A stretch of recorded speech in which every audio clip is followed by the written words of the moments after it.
channel, guys. Today I'm going to show you guys a quick and easy convenient pancake premix recipe. If you are new here, please don't forget to hit the subscribe button and the bell so you don't miss a single recipe from me.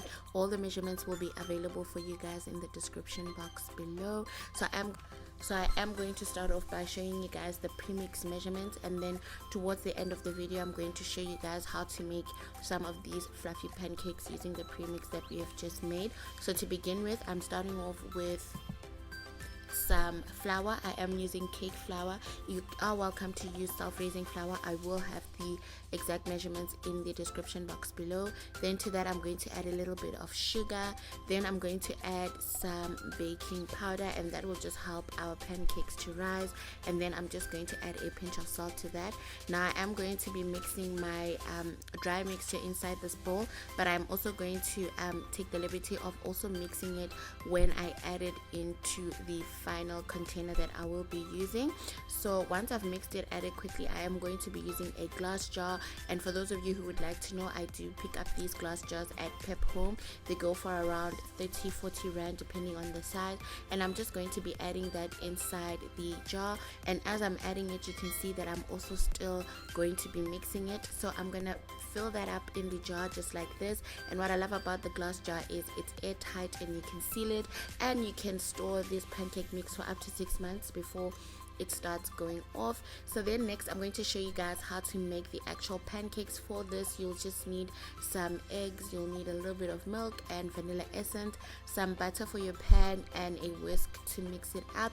And that is why I call this the most convenient pancake mix that I've ever made, because all you're going to need is 1 cup to make about 6 medium-sized pancakes.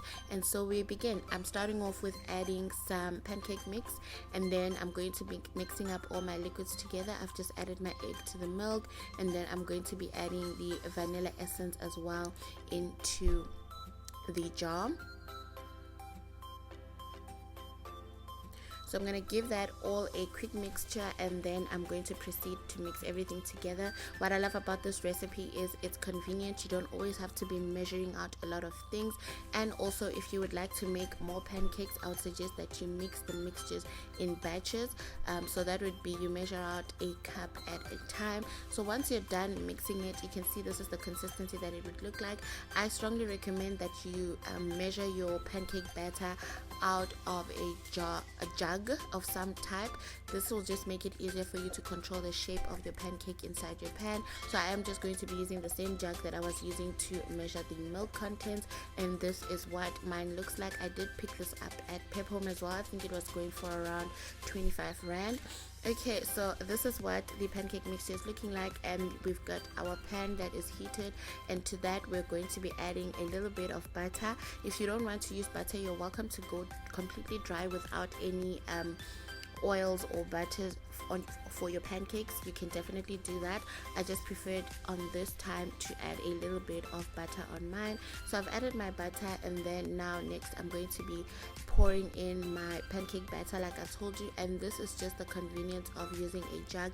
You can see that you can control not only the size but also the amount and the shape. So when it comes to a pancake, I do have pancake recipes on my channel, but let me just cover it here as well. So when it comes to pancakes, you just need to make sure that you flip it once it starts forming bubbles on the top, and you can see that it flips and it starts to rise. That's all that baking powder that we added into our pancake premix. This is what a close-up looks like of it, and you can just allow that another 2 to 3 minutes on each side, and then you can take it out. At this point, I'd also say that you need to try and control your heat setting as much as possible. Pay attention to your pancakes. You want to try and not burn them. The first one is always the one that should be least accurate, and then the rest should look much better. So you should always control your heat settings just to make sure that you are not going to burn your pancakes, because it does overheat as the time goes on. And that is it for this video. I hope you guys will try this recipe and enjoy it as much as I do. I hope you also enjoy the convenience that comes with having a pancake premix, especially if you do have toddlers in your household. You'll find that this works perfectly each time. Thank you guys so much for watching this video. Don't forget to comment, like, and subscribe, and I'll definitely see you guys next time. Bye.